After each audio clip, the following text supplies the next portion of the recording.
Good morning students, BJM classes में आपका हार्दिक स्वागत है।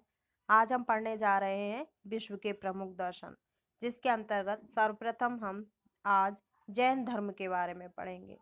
जैन धर्म में कुल 24 तीर्थंकर होते हैं। तो प्रथम तीर्थंकर के रूप में ऋषभदेव या आदिनाथ का नाम आता है। ऋषभदेव ही आदिनाथ ही कहलाने वाले हैं। ठीक है। 23वें तीर्थंकर पार्श्वनाथ और 24वें तीर्थंकर महावीर स्वामी माने जाते हैं। महावीर का जन्म 599 में कुंडग्राम, जो कि वैशाली के अंतर्गत आता है, यहाँ पर हुआ। इनके पिता का नाम सिद्धार्थ और माता का नाम त्रिशला था, जो लिच्छवीगढ़ राज्य के चेटक की बहन थी। इनकी जो पुत्री है वह प्रियदर्शनी और इनका जो दामाद था वह जामिल था। महावीर के बचपन का नाम वर्धमान था। 30 वर्ष की आयु में बड़े भाई नंदीवर्धन से इन्होंने आज्ञा लेकर अपने घर का त्याग कर दिया। 12 वर्ष तक कठोर तपस्या की, फिर उसके बाद उनको कैवल्य ज्ञान की प्राप्ति हुई। ज्ञान प्राप्त होने के बाद महावीर जैन जिन अर्थात जीतने वाला, निर्ग्रंथ अर्थात संदेह मुक्त इत्यादि के नाम से जाने लगे। महावीर ने अपने उपदेश मगध, काशी, कौशल में दिए। मोक्ष प्राप्ति के इन्होंने 3 उपाय बताए।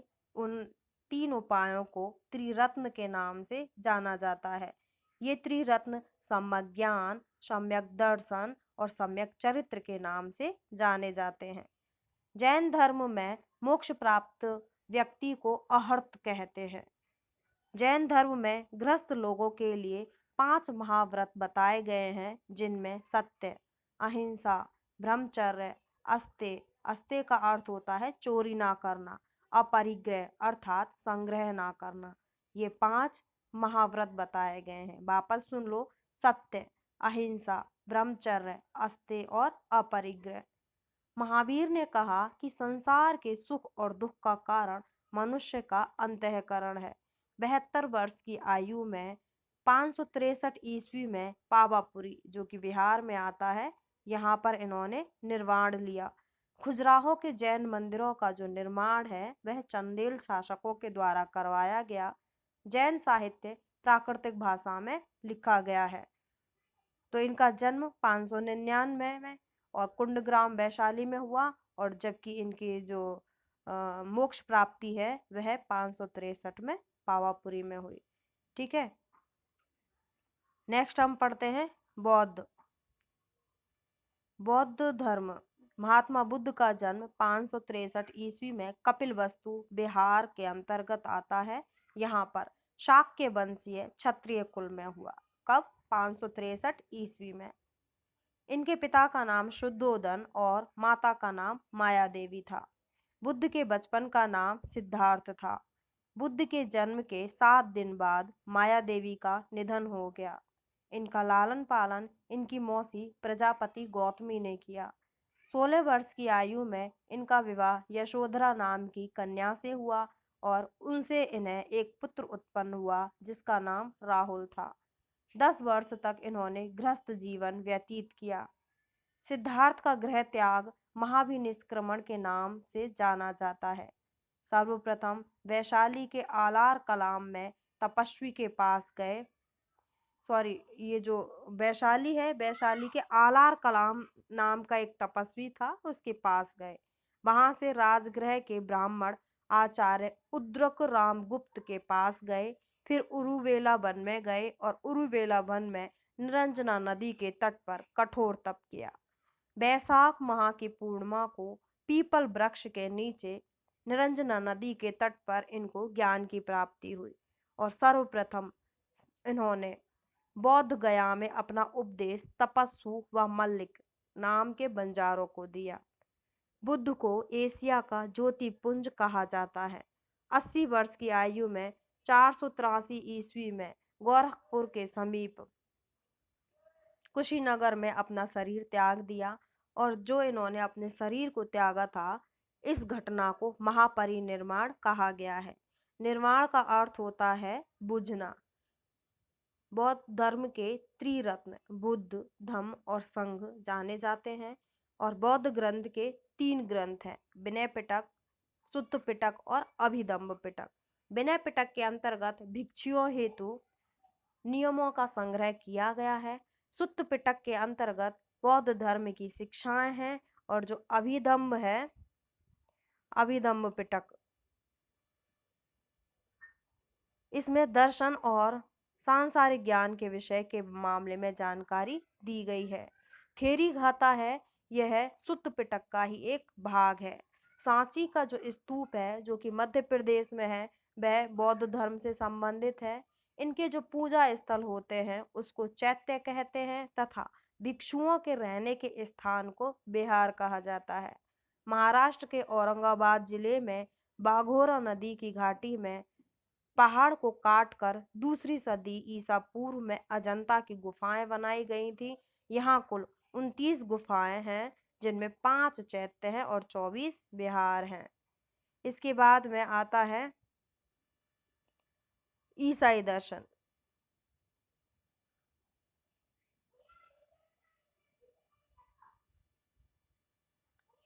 ईसाई दर्शन के संस्थापक जो हैं वो अपने ईसा मसीह हैं।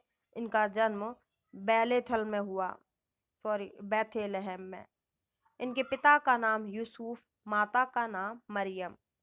और जो इनका प्रमुख ग्रंथ है वह बाइबल है। ईसा मसीह के प्रमुख शिष्य की बात करें तो सेंट पॉल और पीटर इनके प्रमुख शिष्यों के रूप में जाने जाते हैं। ईसा मसीह को उनके शिष्य जुडास ने गिरफ्तार करवा दिया था। 30 वर्ष की आयु में ईसा मसीह को सूली पर चढ़ा दिया गया था। ईसा मसीह ने कहा था कि हे ईश्वर, इनको क्षमा करो, क्योंकि ये लोग नहीं जानते हैं कि ये लोग क्या कर रहे हैं। ईसा मसीह ने कहा है कि पाप से घृणा करो, पापी से नहीं। हमें क्रोध व बदले की भावना छोड़कर क्षमा करना सीखना आना चाहिए।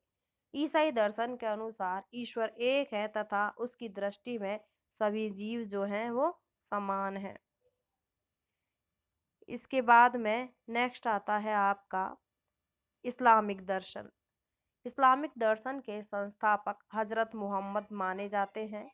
इनका जन्म 570 ईस्वी में मक्का में हुआ। इनके पिता का नाम अब्दुल्ला, माता का नाम आमीना था। इस्लामिक धर्म के पवित्र ग्रंथ की बात करें तो पवित्र ग्रंथ कुरान है। हजरत का लालन पालन हलीमा दाई ने किया। 25 वर्ष की आयु में खादिजा, जो कि 40 वर्षीय थी, उनसे इन्होंने विवाह किया। हजरत को हीरा नामक गुफा में ज्ञान की प्राप्ति हुई और 622 ईस्वी में इस्लाम का हिजरी सम्मत शुरू किया। इसके बाद में आ जाता है सिख दर्शन। सिख दर्शन गुरु नानक इसके संस्थापक हैं। गुरु नानक जी का जन्म कार्तिक पूर्णिमा को 15 अप्रैल 1469 को 1469 में तलवंडी में हुआ। इनके पिता का नाम कालूराम तथा माता का नाम तृप्ता देवी था, पत्नी सुलखनी। सिख धर्म के संस्थापक के रूप में माना जाता है इनको। नानक ने कहा है कि मानुष की जात सभी एक है और इसी का इन्होंने प्रचार किया। इनकी प्रमुख रचनाओं की बात करें तो जपू जी, पट्टी, आरती, रही राम, 12 मासा। नानक सूफी संत बाबा फरीद से बहुत प्रभावित हुए। दूसरे गुरु का नाम आता है गुरु अंगद। गुरु अंगद ने क्या किया? जो इनकी गुरु लिपि है उसका विकास किया। लंगर प्रथा, सत्संग के केंद्र जिनको मांझिया कहते हैं, इनकी स्थापना की तथा गुरु ग्रंथ साहिब का संकलन करवाया। जो तीसरे गुरु हैं वो तीसरे गुरु के रूप में नाम आता है अमरदास का। अमरदास ने क्या किया? बैसाखी त्योहार मनाना शुरू किया, सती प्रथा का विरोध किया। अकबर भी इनके दरबार के लिए गोविंदवाल नामक स्थान पर गए थे। चौथे गुरु आते हैं गुरु रामदास। रामदास ने क्या किया? अमृतसर की स्थापना की। जो अमरदास है, अमरदास की पुत्री का विवाह हुआ था रामदास जी से। और जब अमरदास के दर्शन के लिए अकबर गोविंदवाल जाते हैं तो इनके पुत्री के नाम 100 बीघा जमीन देते हैं। तो उसी 100 बीघा जमीन पर गुरु रामदास के द्वारा अमृतसर की स्थापना की जाती है और अमृतसर एक नाम का तालाब बनवाया जाता है। रामदास के कहने पर ही अकबर ने हरिद्वार पर जो यात्रा कर लगाया जाता था वो हटा दिया जाता है। इन्होंने गरीबों को दान देने की मसंद प्रथा चलाई। इनके समय में ही गुरु सतगुरु के साथ साथ सच्चा पातशाह कहलाने लगे। पांचवें गुरु के रूप में अर्जुन देव आते हैं। जहांगीर के विद्रोही खुसरो को आशीर्वाद देने के कारण जहांगीर ने गुरु अर्जुन देव को मृत्यु दंड दे दिया। अर्जुन देव की मृत्यु के बाद शांति प्रिय सिख संघर्ष प्रेमी हो गए। छठे गुरु के रूप में श्री हरगोविंद सिंह का नाम आता है। इन्होंने शैली अर्थात ऊन की माला की जगह 2 तलवार धारण की। एक तलवार पीरी और दूसरी तलवार मीरी। जो पीरी तलवार थी धार्मिक गद्दी का प्रतीक हुआ करती थी और जो मीरी तलवार है वह राजनीतिक पदवी का प्रतीक हुआ करती थी। भेंट में धन के स्थान पर इन्होंने अस्त्र और शस्त्र लेना शुरू किया।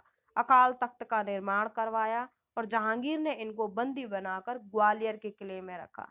यह चीज याद रखना कि किसको जहांगीर ने बंदी बनाकर ग्वालियर के किले में रखा, तो हरगोविंद को। और अगर ये पूछा जाए कि जहांगीर ने हरगोविंद को बंदी बनाकर किस किले में रखा, तो आ जाएगा आपका ग्वालियर का किला।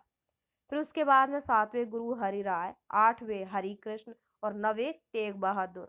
औरंगजेब ने मजहर स्वीकार न करने पर जो गुरु तेग बहादुर है उनका सिर कटवा दिया था। दिल्ली में इनका स्मारक चांदनी चौक में शीशगंज गुरुद्वारा के नाम से प्रसिद्ध है।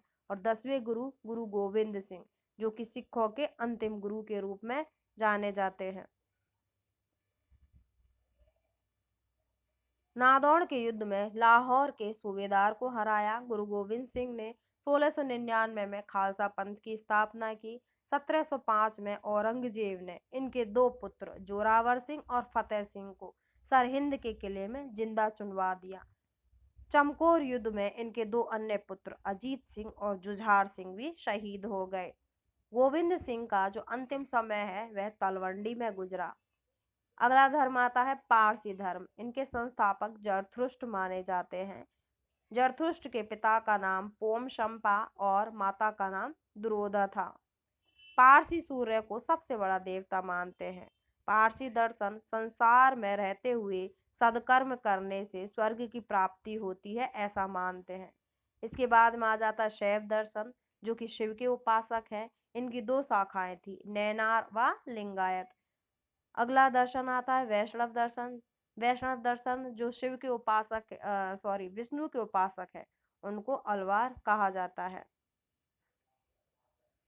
आज के लिए इतना ही, और नेक्स्ट क्लास में हम नेक्स्ट चीजें पढ़ेंगे जो आपके लिए हितकर होंगी।